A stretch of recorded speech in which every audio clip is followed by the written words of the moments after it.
क्या आप परमेश्वर की आवाज सुन रहे हैं? ऐसे बहुत से लोग हैं जो कहते हैं कि उन्हें परमेश्वर की आवाज सुनाई नहीं देती, लेकिन मैं आपको बताता हूं कि अगर आपके हाथ में बाइबल है तो आपके सामने परमेश्वर की आवाज है। बाइबल सिर्फ एक प्राचीन पुस्तक नहीं है, ये सर्वशक्तिमान का जीवित, सांस लेता हुआ वचन है। इसका हर एक शब्द परमेश्वर द्वारा स्वयं प्रेरित है, ताकि हम जान सके कि वो कौन है, वो क्या चाहता है और हमें कैसे जीना चाहिए। जब आप इस पवित्र ग्रंथ को खोलते हैं तो आप ब्रह्मांड के निर्माता के साथ बातचीत शुरू कर देते हैं। वो इसके पन्नों के माध्यम से बोलता है। वो उन पुरुषों और महिलाओं की कहानियों के माध्यम से बोलता है जो विश्वास में चले। वो उन भविष्यवाणियों के माध्यम से बोलता है जो मसीह में पूरी हुई, और वो उन वादों के माध्यम से बोलता है जो आज भी उतने ही सत्य है जितने वे पहली बार लिखे गए थे। बाइबल सिर्फ पढ़ने के लिए नहीं है, ये सुनने के लिए एक आवाज है। जब यीशु जंगल में प्रलोभन में थे तो उन्होंने शैतान के साथ बहस या तर्क नहीं किया, बल्कि उन्होंने बस घोषणा की, लिखा है। उनका वचन आपके पैरों के लिए एक दीपक और आपके मार्ग के लिए एक प्रकाश है। परमेश्वर हमेशा बोलता है, लेकिन सवाल ये है, क्या आप सुन रहे हैं? अगर आप सच में उसकी आवाज सुनना चाहते हैं तो उसकी पुस्तक खोलकर शुरुआत करें। इसके लिए समय निकालें, इसे उम्मीद के साथ पढ़ें, इस पर मनन करें, इसे याद करें और सबसे महत्वपूर्ण बात, इसका पालन करें।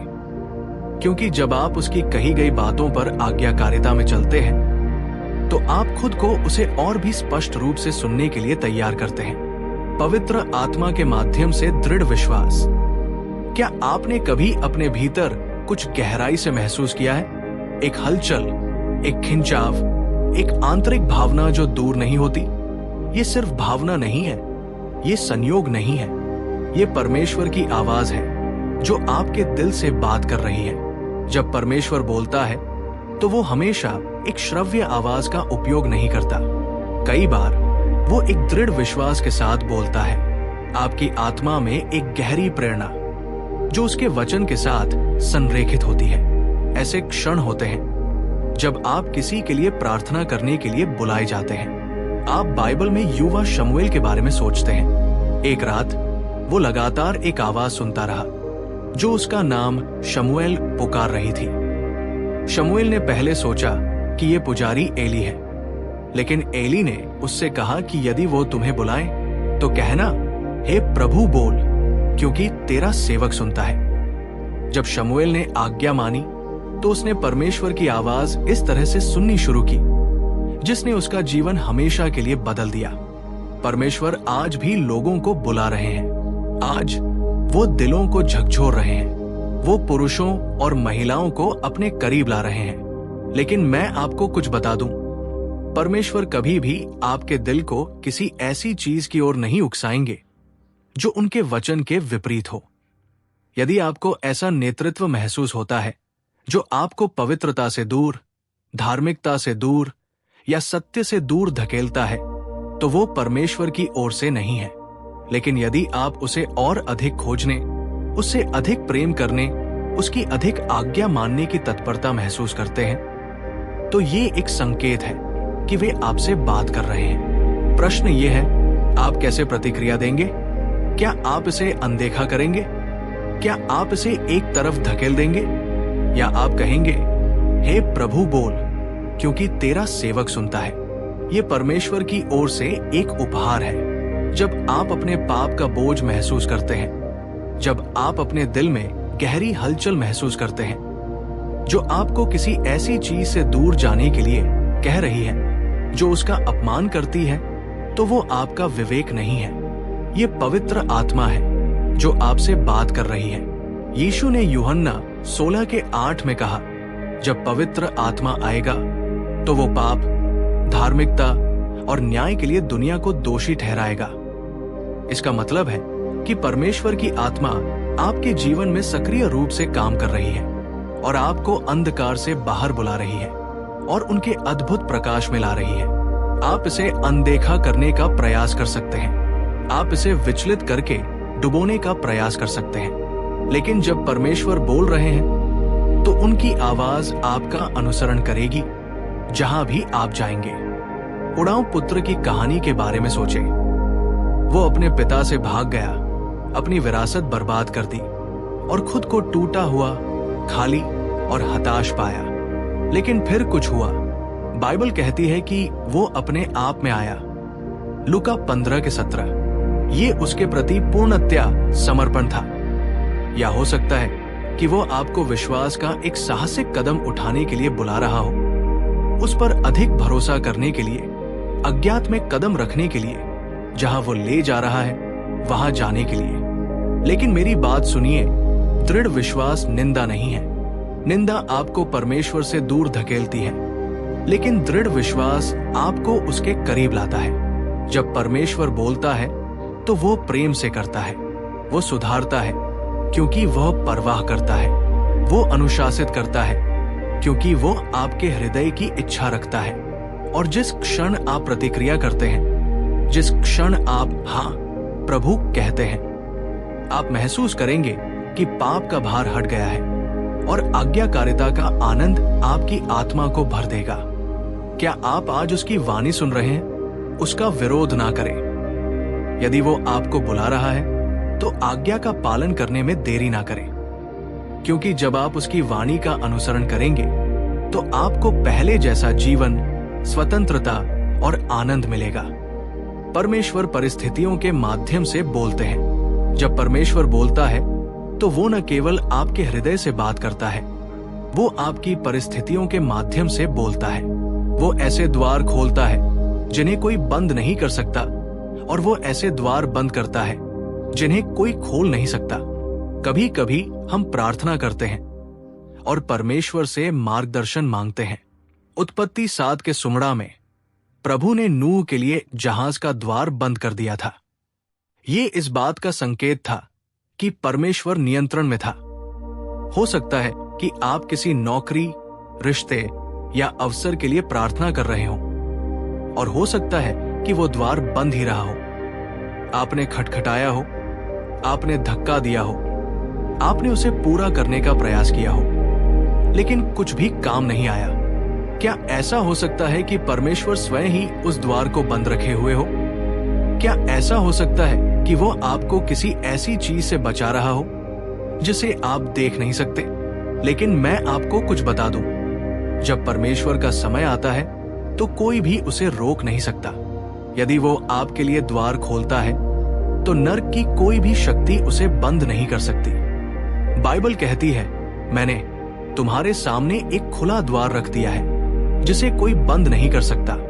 प्रकाशित वाक्य 3:8। जब वो मार्ग बनाएगा तो ये स्पष्ट हो जाएगा। जब वो चलेगा तो उसे कोई नहीं रोक सकता। इसलिए आप कैसे जानते हैं कि परमेश्वर द्वार के माध्यम से बोल रहा है? हमेशा वो आपको अपने करीब ले जाता है। क्या आप आज उसके खुले दरवाजों की प्रतीक्षा कर रहे हैं?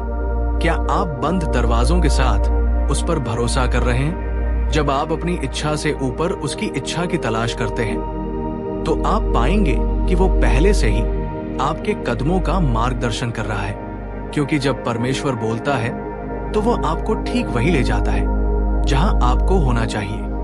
परमेश्वर लोगों के माध्यम से बोलते हैं। परमेश्वर इस बात में सीमित नहीं है कि वह कैसे बोलता है। कभी कभी वो अपने शब्द के माध्यम से बोलता है, कभी कभी वो बोलता है, लेकिन कई बार वो लोगों के माध्यम से बोलता है। एक वार्तालाप, एक उपदेश, एक संदेश, या यहाँ तक कि एक अजनबी के शब्दों के माध्यम से भी, जो बिल्कुल वही लगता है जो आपको सुनने की जरूरत थी। क्या आप कभी किसी परीक्षण से गुजर रहे थे और अचानक कोई ऐसा कुछ कहता है जो आपके दिल में तीर की तरह लगता है? शायद आप दिशा की तलाश कर रहे थे और कहीं से एक दोस्त या यहाँ तक कि एक उपदेशक ने ठीक वही कह दिया जिससे आप संघर्ष कर रहे थे। एक थका हुआ और हतोत्साहित जीवन के बारे में सोचिए, जो अपने जीवन के लिए दौड़ रहा था। लेकिन फिर परमेश्वर ने एक दूत भेजा जिसने उससे कहा, उठो और खाओ, क्योंकि यात्रा तुम्हारे लिए बहुत बड़ी है। एक राजा 19 के साथ। वो सरल शब्द एक अनुस्मारक था कि परमेश्वर के पास अभी भी उसके लिए एक उद्देश्य था। परमेश्वर हमारे जीवन में लोगों को सही समय पर अपना संदेश देने के लिए रखता है। शायद आपके पास ऐसे क्षण आए हों जहां एक उपदेश ऐसा लगा जैसे ये सिर्फ आपके लिए लिखा गया था। शायद किसी ने आपको एक प्रोत्साहन का शब्द दिया जब आप हार मानने के लिए तैयार थे। वो सिर्फ उनका बोलना नहीं था, बल्कि परमेश्वर उनका उपयोग आप तक पहुंचने के लिए कर रहे थे। लेकिन यहां एक महत्वपूर्ण बात है। क्या आप सुनने के लिए तैयार हैं? कभी कभी परमेश्वर एक शब्द भेजते हैं, लेकिन हम इसे अनदेखा कर देते हैं, क्योंकि ये वो नहीं था जो हम सुनना चाहते थे। हम सुधार को अस्वीकार करते हैं, हम सलाह से दूर हो जाते हैं। लेकिन अगर परमेश्वर किसी के माध्यम से बोल रहे हैं, तो हमें इसे प्राप्त करने के लिए खुद को विनम्र करना चाहिए। और मुझे आपसे एक और सवाल पूछने दे। संदेश हमेशा उसकी सच्चाई की पुष्टि करेगा, उसके वचन के साथ संरेखित होगा और आपको उसके करीब लाएगा। शांति की उपस्थिति के माध्यम से पुष्टि सबसे बड़ा संकेत है कि परमेश्वर आपसे बात कर रहे हैं। उनकी शांति की उपस्थिति, एक ऐसी शांति जो मानवीय समझ से परे है, एक ऐसी शांति जो स्थिति पर निर्भर नहीं करती है, एक ऐसी शांति जो केवल ये जानने से आती है कि आप उनकी इच्छा में चल रहे हैं। दुनिया शांति को परेशानी की अनुपस्थिति के रूप में परिभाषित करती है, लेकिन परमेश्वर की शांति अलग है। ये सही परिस्थितियों में नहीं मिलती, ये फिलिपियों 4 के 7 में उनकी उपस्थिति में मिलती है। बाइबल कहती है, और परमेश्वर की शांति जो सभी समझ से परे है, वो मसीह यीशु में आपके दिल और आपके दिमाग की रक्षा करेगी।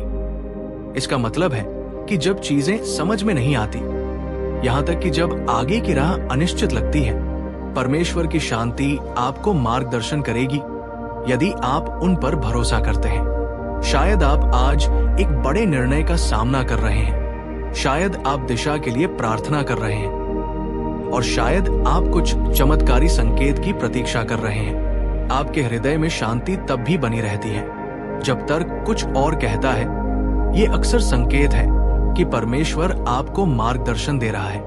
क्रूस पर चढ़ने से पहले की रात को यीशु को देखिए। वे गेतसमनी में गहरी पीड़ा में प्रार्थना कर रहे थे।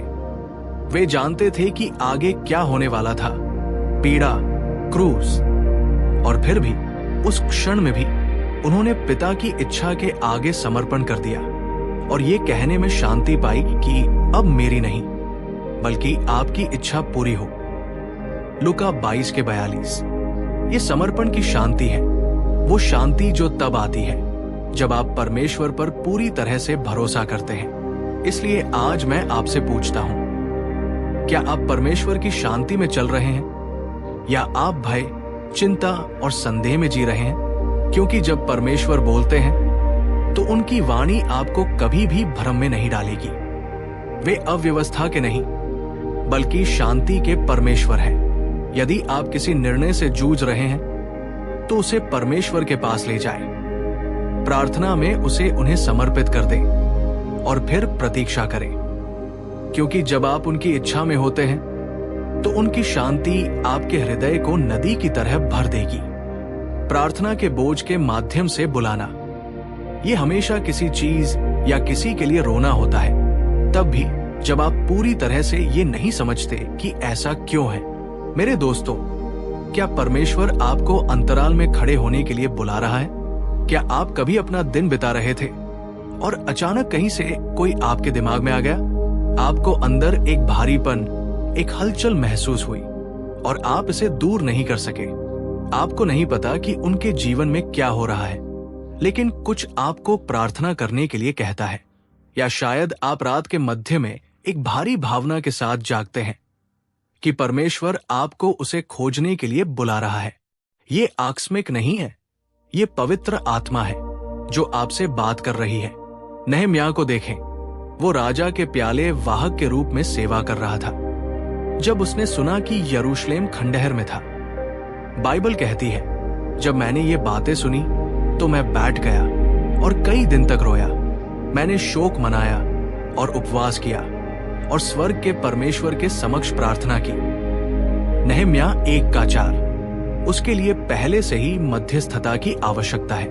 यही वो है जो परमेश्वर हमें दूसरों के लिए प्रार्थना करने के लिए कहता है, तब भी जब हम पूरी तरह से नहीं जानते कि वे किस स्थिति से गुजर रहे हैं। हो सकता है आज परमेश्वर आपके दिल पर बोझ डाल रहा हो सकता है वो आपको अपने परिवार, अपने चर्च, अपने शहर या यहाँ तक कि किसी ऐसे व्यक्ति के लिए प्रार्थना करने के लिए बुला रहा हो जिसके बारे में आपने वर्षों से नहीं सोचा हो। इसे नजरअंदाज ना करें।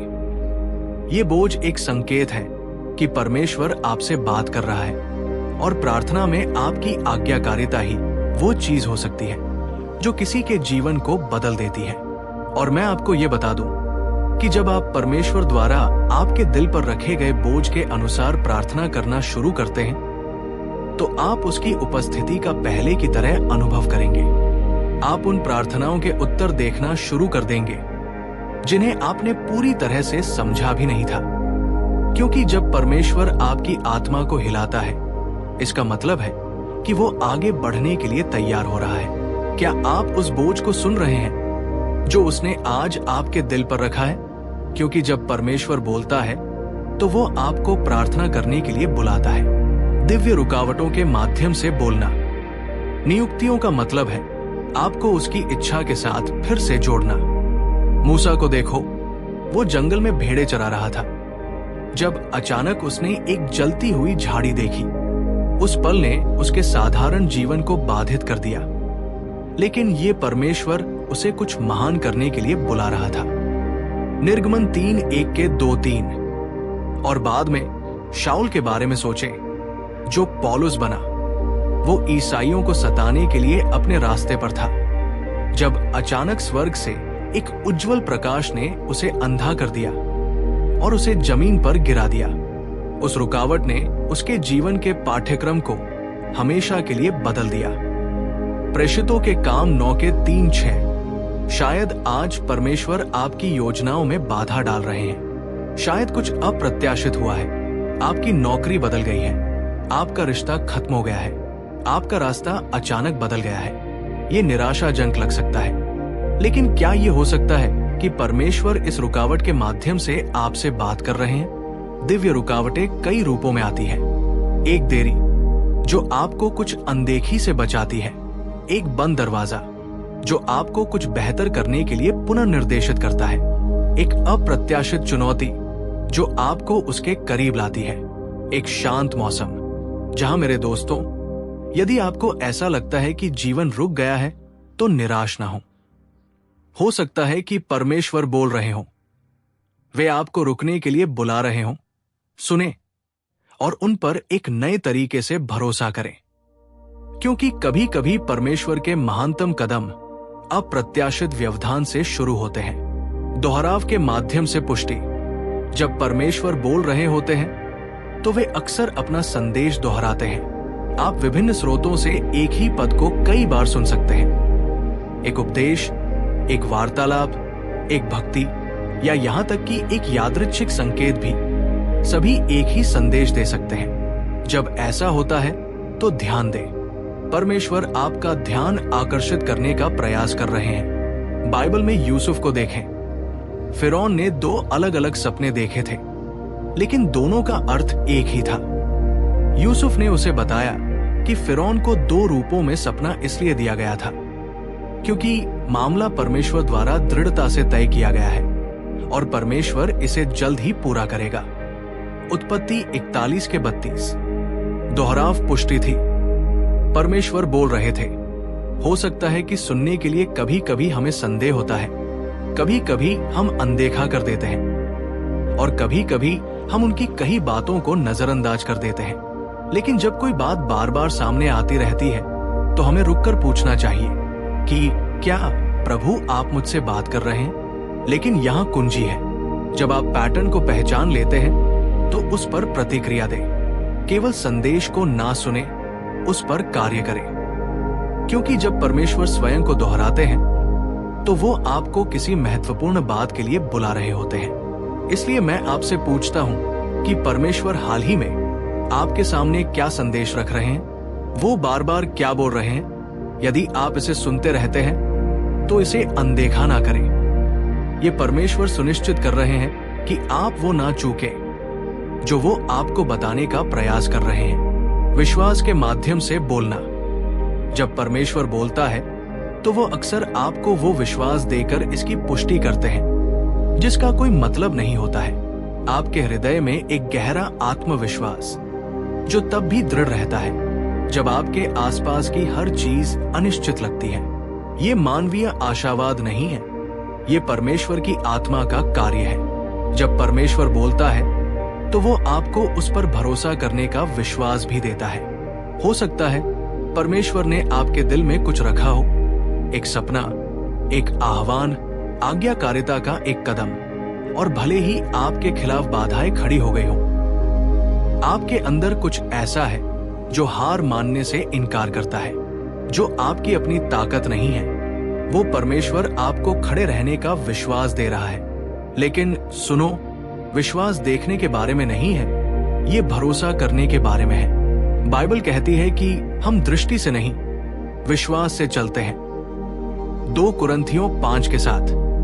यदि आप आगे बढ़ने से पहले हर विवरण को देखने की प्रतीक्षा कर रहे हैं तो आप कभी भी उसमें कदम नहीं रखेंगे जो परमेश्वर ने आपके लिए रखा है। विश्वास का अर्थ है उत्तर देखने से पहले विश्वास करना। विश्वास का अर्थ है जब रास्ता अस्पष्ट हो तब भी भरोसा करना। इसलिए मैं आपसे पूछता हूं कि क्या परमेश्वर विश्वास के माध्यम से आपसे बात कर रहा है? क्या उसने आपको ऐसा आत्मविश्वास दिया है जो समझ में नहीं आता, एक निश्चितता जिसे कोई और नहीं समझता? विरोध के माध्यम से पुष्टि। सबसे कठिन संघर्ष तब होता है जब उसे पता होता है कि परमेश्वर आपके जीवन में कुछ महान करने वाला है। बपतिस्मा लेने के ठीक बाद यीशु को देखें और पिता स्वर्ग से बोले, ये मेरा प्रिय पुत्र है। मत्ती 3:17। आत्मा उसे जंगल में ले गई जहां शैतान ने उसे बहकाया। जिस क्षण परमेश्वर ने अपना उद्देश्य घोषित किया, दुश्मन हमला करने के लिए आ गया। नहम्याह के बारे में सोचिए। जब परमेश्वर ने उसे यरूशलेम की दीवारों के पुनर्निर्माण का भार दिया तो तुरंत विरोध शुरू हो गया। दुश्मनों ने उसका मजाक उड़ाया और उसे विचलित करने की कोशिश की, और यहां तक कि उसके जीवन के खिलाफ साजिश भी रची। लेकिन नहम्याह ने रुकने से इनकार कर दिया। उसने कहा, मैं एक महान कार्य कर रहा हूं और मैं नीचे नहीं आ सकता। नहम्याह 6:3। शायद आप परमेश्वर के आह्वान में कदम रखने की कोशिश कर रहे हैं और अचानक आप उन लड़ाइयों का सामना कर रहे हैं जिनकी आपने कभी उम्मीद नहीं की थी। संदेह, देरी, हतोत्साह, यहां तक कि व्यक्तिगत हमले भी इसका संकेत नहीं है कि आपको छोड़ देना चाहिए। ये इस बात का प्रमाण है कि आप सही रास्ते पर हैं। मेरी बात सुनो, दुश्मन उन लोगों पर हमला करने में अपना समय बर्बाद नहीं करता जो खतरा नहीं है। अगर आप प्रतिरोध का सामना कर रहे हैं तो इसका मतलब है कि आप किसी शक्तिशाली चीज में कदम रख रहे हैं। इसका मतलब है कि परमेश्वर काम कर रहा है और दुश्मन डर गया है। लेकिन अच्छी खबर यह है कि दुश्मन का कोई भी हमला परमेश्वर ने जो ठहराया है उसे रोक नहीं सकता। बाइबल कहती है कि तुम्हारे विरुद्ध बनाया गया कोई भी हथियार सफल नहीं होगा। यशाया 55:17। युद्ध वास्तविक हो सकता है लेकिन आपकी जीत भी वास्तविक है। इसलिए निराश ना हो। जब परमेश्वर बोलते हैं तो हार ना माने। दुश्मन उनकी आवाज को बंद करने का प्रयास कर सकता है लेकिन वो जीत नहीं सकता। आगे बढ़ते रहें क्योंकि इस युद्ध के दूसरी ओर सफलता है जिसे परमेश्वर ने आपके लिए तैयार किया है। पश्चाताप के लिए बुलाना। जब परमेश्वर बोलते हैं तो वो सिर्फ दिलासा नहीं देते, वो दृढ़ विश्वास दिलाते हैं। वो आपके जीवन के उन क्षेत्रों पर प्रकाश डालते हैं जिन्हें बदलने की आवश्यकता है। वो आपको पश्चाताप के लिए बुलाते हैं। ये दृढ़ विश्वास निंदा नहीं है बल्कि एक प्रेमपूर्ण सुधार है जो आपको उनके करीब लाता है। पतरस को देखें। जब उसने 3 बार यीशु को अस्वीकार किया, बाइबल कहती है कि प्रभु मुड़े और सीधे पतरस को देखा और वो बाहर गया और फूट फूट कर रोया। लुका 22:61। यशाया 6, जितना वो परमेश्वर के करीब गया उतना ही उसने अपने शुद्धिकरण की आवश्यकता को देखा। यही तब होता है जब परमेश्वर बोलता है, उसकी पवित्रता उजागर करती है कि हम में क्या बदलने की जरूरत है। शायद हाल ही में आप अपने जीवन में किसी बात को लेकर असहज महसूस कर रहे थे। शायद कोई पुरानी आदत, कोई पाप या कोई रवैया जिसने आपको पहले कभी परेशान नहीं किया, अब आपके दिल पर भारी पड़ रहा है। ये केवल आपका विवेक नहीं है, ये परमेश्वर बोल रहा है। लेकिन यहां कुंजी है, जब परमेश्वर आपको दोषी ठहराता है तो इसे अनदेखा ना करें, अपने दिल को कठोर ना करें। बाइबल आज कहती है, यदि आप उसकी आवाज सुनते हैं तो अपने दिलों को कठोर ना करें। इब्रानियों 3:15, दोषी ठहराना उसके प्यार का संकेत है, बहुत देर होने से पहले वापस मुड़ने का मौका। इसलिए मैं आपसे पूछता हूं, क्या परमेश्वर आपसे आपके जीवन में किसी चीज के बारे में बात कर रहा है? क्या वो आपके दिल पर दबाव डाल रहा है कि आप बदल जाएं, आत्मसमर्पण करें? जाने दें, यदि वो आपको दोषी ठहरा रहा है ठीक उसी समय जब आपको उनकी आवश्यकता होती है, ये संयोग नहीं है, ये ईश्वरीय पुष्टि है कि आप सही मार्ग पर हैं। प्रावधान के माध्यम से पुष्टि। अकाल के दौरान एलिजा को देखें। परमेश्वर ने उसे एक नाले पर जाने के लिए कहा और वहां कौवे उसके लिए प्रतिदिन भोजन लाते थे। एक राजा 17:4-6। जब नाला सूख गया तो परमेश्वर ने उसे झारपत में एक विधवा के पास भेजा और चमत्कारिक रूप से उसका तेल और आटा कभी समाप्त नहीं हुआ। 14-16। हर कदम पर परमेश्वर ने वही प्रदान किया जिसकी आवश्यकता थी।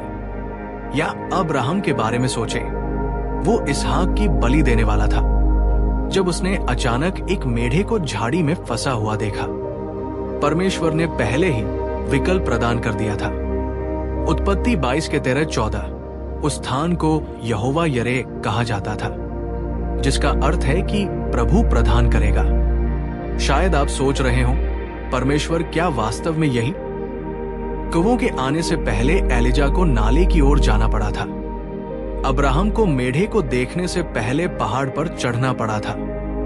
कभी कभी आप आशीर्वाद को तब तक नहीं देख पाएंगे जब तक आप विश्वास का कदम नहीं उठाते हैं। इसलिए मैं आपसे पूछता हूं, क्या परमेश्वर अप्रत्याशित तरीकों से आपके लिए प्रदान कर रहा है?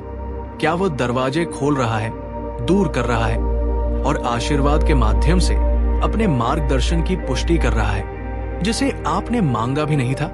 अगर उसके पास है तो संदेह ना करें, भरोसा करें कि वो आपका नेतृत्व कर रहा है, क्योंकि जब परमेश्वर बोलता है तो वो प्रदान भी करता है। पवित्र बेचैनी के माध्यम से बोलना। जब परमेश्वर बोल रहा होता है तो वो कभी कभी आपके अंदर कुछ गहराई से हिला देता है। एक बेचैनी, एक पवित्र असुविधा जो आपके लिए वही रहना असंभव बना देती है जहां आप हैं। ये चिंता नहीं है, ये डर नहीं है, ये परमेश्वर प्रदत्त बेचैनी है जो आपको बताती है कि कुछ नया करने के लिए कदम बदलने का समय आ गया है।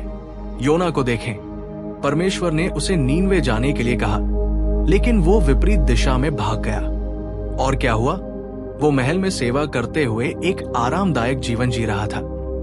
लेकिन जब उन्होंने यरूशलेम की टूटी दीवारों के बारे में सुना तो वे बोझ से मुक्त नहीं हो सके।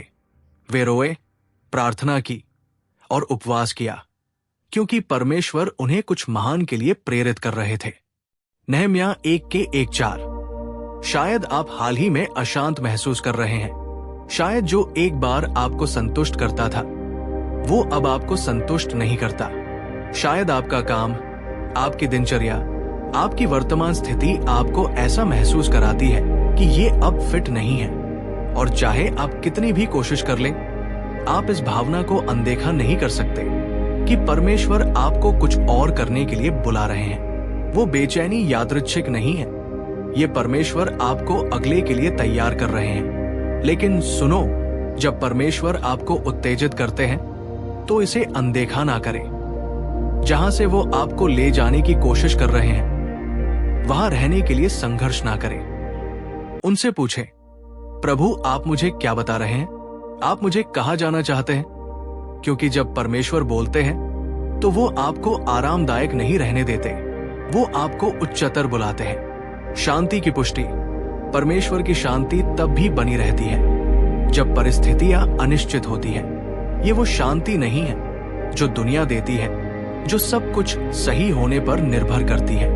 ये परमेश्वर की शांति है जो तब आती है जब आप उसकी इच्छा में चल रहे होते हैं। क्रूस पर चढ़ने से पहले की रात यीशु को देखें और ये जानते हुए कि वो कष्ट सहेगा और मरेगा, उसने अपने शिष्यों से कहा, शांति मैं तुम्हारे साथ छोड़ता हूं, मेरी शांति मैं तुम्हें देता हूं।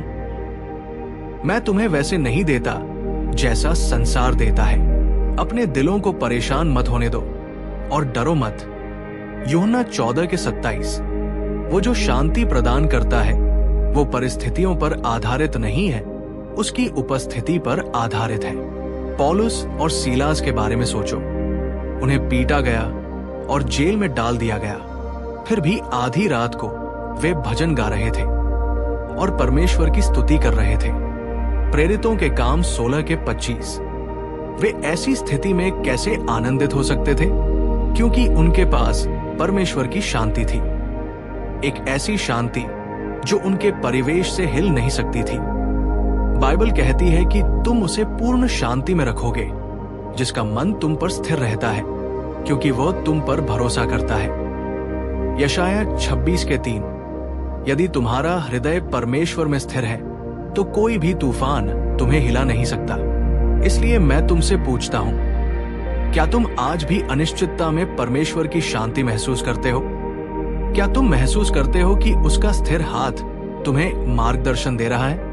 यदि तुम करते हो तो उसे थामे रहो, क्योंकि जब परमेश्वर बोलता है तो वो सिर्फ निर्देश नहीं देता, वो इसकी पुष्टि करने के लिए शांति देता है। खुले और बंद दरवाजों के माध्यम से मार्गदर्शन।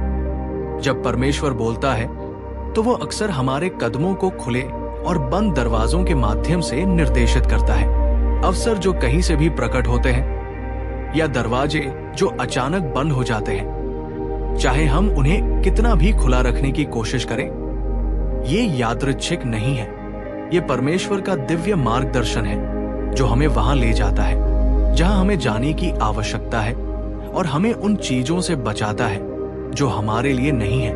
पौलुस को देखो, उसने एशिया में प्रचार करने की योजना बनाई, लेकिन पवित्र आत्मा ने दरवाजा बंद कर दिया। फिर उसने बेथेनिया जाने की कोशिश की, लेकिन फिर से नहीं हो सका। परमेश्वर ने स्वयं नूह और उसके परिवार को विनाश से बचाते हुए जहाज का द्वार बंद कर दिया था। वो बंद द्वार एक आशीर्वाद था। शायद आप एक ऐसे द्वार को खोलने का प्रयास कर रहे थे जो खुल नहीं रहा था। शायद एक नौकरी, एक रिश्ता या एक अवसर जिसे आप चाहते थे, वो अचानक बंद हो गया। या शायद विपरीत हुआ, एक ऐसा द्वार खुला जिसकी आपने कभी उम्मीद नहीं की थी, और चीजें उस तरह से हो रही है जिस तरह से केवल परमेश्वर ही व्यवस्थित कर सकता था। बंद दरवाजों के खिलाफ मत लड़ो और उन दरवाजों से गुजरने से मत डरो जिन्हें परमेश्वर खोलता है। बाइबल कहती है, देखो मैंने तुम्हारे सामने एक खुला द्वार रखा है जिसे कोई बंद नहीं कर सकता। प्रकाशित वाक्य 3-8। यदि परमेश्वर एक द्वार बंद कर रहा है तो विश्वास रखो कि उसके पास कुछ बेहतर है। यदि वो विश्वास में एक कदम आगे खोल रहा है तो मैं आपसे पूछता हूं कि क्या परमेश्वर आपके जीवन में द्वारों के माध्यम से बोल रहा है? क्या वो सीधे आपकी स्थिति से बात करता है? बाइबल के माध्यम से बोल रहा है। दाऊद को उसके सबसे निचले क्षणों में देखें, उसने अपने द्वारा लिखे गए शास्त्रों में शक्ति पाई। तेरा वचन मेरे पाव के लिए दीपक और मेरे मार्ग के लिए उजियाला है। भजन संहिता 119:105। परमेश्वर के वचन ने उसका मार्गदर्शन किया, उसे सांत्वना दी और उसे आवश्यक ज्ञान दिया। या यीशु के बारे में सोचे, जब वो जंगल में प्रलोभन में पड़ा, उसने शैतान से बहस नहीं की, उसने केवल शास्त्रों से उत्तर दिया। ऐसा लिखा है, वो उसका हथियार था। क्योंकि वो परमेश्वर के वचन की शक्ति को जानता था। मत्ती 4 के 1 से 10। हो सकता है कि हाल ही में आप एक ऐसे श्लोक पर आए हों जिसे आप अपने दिमाग से निकाल नहीं पा रहे हो सकता है कि किसी उपदेश, भक्ति या यहां तक कि बेतरतीब ढंग से अपनी बाइबल खोलने के दौरान एक निश्चित अंश सीधे उस बात से बात करता हो जिससे आप गुजर रहे थे। ये कोई दुर्घटना नहीं है, ये परमेश्वर अपने वचन के माध्यम से आपसे बात कर रहा है। लेकिन यहाँ कुंजी है, जब परमेश्वर किसी शास्त्र पर प्रकाश डालता है तो उसे केवल पढ़े नहीं, उस पर मनन करें, उस पर प्रार्थना करें और उसे अपने जीवन में लागू करें। बाइबल कहती है कि विश्वास सुनने से आता है और परमेश्वर के वचन से सुनना। रोमियो 10 के 17। जितना अधिक आप उसके वचन को सुनेंगे, उसकी आवाज उतनी ही स्पष्ट होगी। तो मैं आपसे पूछना चाहता हूं कि क्या बाइबल की कोई आयत हाल ही में आपके लिए उभर कर आई है? क्या परमेश्वर ने आपके हृदय से धर्मशास्त्र के माध्यम से बात की है? यदि उसने ऐसा किया है तो उसे अनदेखा ना करें, उसे ग्रहण करें, क्योंकि जब परमेश्वर अपने वचन के माध्यम से बोलता है तो वो आपको वही देता है जिसकी आपको आवश्यकता होती है। पुष्टिकरण के माध्यम से बोलना। जब परमेश्वर बोलता है तो वो अक्सर अपने संदेश की पुष्टि के लिए अन्य लोगों का उपयोग करता है। आप अपने हृदय में पहले से ही कुछ महसूस कर सकते हैं और फिर अचानक एक पादरी, एक मार्गदर्शक या यहाँ तक कि एक मित्र भी आपकी स्थिति को जाने बिना ठीक वही कहता है जो आपको सुनने की आवश्यकता थी। ये कोई संयोग नहीं है, ये परमेश्वर अपने लोगों के माध्यम से बोल रहा है। शमूएल और एली को देखें। जब परमेश्वर ने पहली बार युवा शमूएल को बुलाया तो उसने परमेश्वर की आवाज को नहीं पहचाना। ये एली था जो उसका मार्गदर्शक था, जिसने उसे कहा कि जाकर लेट जाओ और यदि वो तुम्हें बुलाएं तो कहो, प्रभु, क्योंकि तुम्हारा सेवक सुन रहा है। शमूएल 3 के 7। परमेश्वर जो कह रहा था उसकी पुष्टि करने के लिए शमूएल को किसी बड़े और समझदार व्यक्ति की आवश्यकता थी। या पौलुस और अनान्या के बारे में सोचे। पौलुस का दमिश्क के मार्ग पर यीशु से एक बड़ा सामना हुआ, लेकिन वो अंधा और भ्रमित हो गया था। तब परमेश्वर ने अनान्या को पौलुस के जीवन के लिए बुलावे की पुष्टि करने के लिए भेजा। उस पर हाथ रखें और उसकी दृष्टि वापस लाएं। प्रेषितों के काम 9:10 से 17 तक। परमेश्वर ने उसे आगे बढ़ने के लिए, मार्गदर्शन देने के लिए किसी अन्य व्यक्ति के माध्यम से बात की। आप महसूस करें कि परमेश्वर आपको कुछ बता रहे हैं और फिर कोई व्यक्ति आपके दिल में क्या है ये जाने बिना उसकी पुष्टि करता है। एक पादरी एक संदेश का प्रचार करता है जो आपके प्रश्न का उत्तर देता है। एक मित्र आपको सलाह देता है जो पूरी तरह से आपकी प्रार्थना के साथ संरेखित होती है। ये वही है कि परमेश्वर आपके प्रकाश में बोलने के लिए दूसरों का उपयोग कर रहा है। लेकिन यहाँ कुंजी है, जब परमेश्वर दूसरों के माध्यम से अपने वचन की पुष्टि करता है तो ध्यान दे। बाइबल कहती है कि सलाह की कमी के कारण योजनाएं विफल हो जाती है, लेकिन कई सलाहकारों के साथ वे सफल होती है। नीति वचन 15 के 22। परमेश्वर आपके जीवन में एक कारण से बुद्धिमान लोगों को रखता है। उनकी बात सुनो।